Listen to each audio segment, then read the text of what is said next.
செல்லக்குட்டி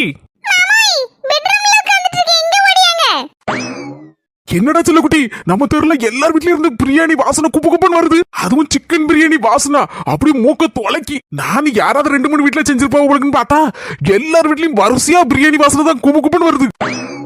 ஆனா நம்ம வீட்டுல மட்டும் ஏதோ சாம்பார் வச்சிருக்க மாதிரி இருக்கு, பிரியாணி செய்யலையா? இன்னைக்கு என்ன விசேஷம்? எனக்கு தெரியாதுமா, நான் இப்பதானே வரேன் வெளியில இருந்து.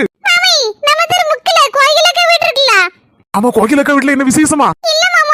கோயிலக்கா சிக்கன் பிரியாணி செஞ்சிருக்கா. மாமியார் அதை தின்னு போட்டு வேற எலும்பு தூக்கி நம்ம தெருல சுத்துது பாத்தீங்களா அந்த நாய்க்கு போட்டிருக்கா. அந்த நாய் என்ன கோவத்துல இருந்தது தெரியல, கோயிலக்கா மாமியாரை பார்த்து படக்கம் கடிச்சு விட்டுட்டான். கடி வாங்குனதுல இருந்து கோயிலக்கா மாமியாரு இப்ப ரொம்ப அமைதியா நடந்துக்கிட்டலாம்.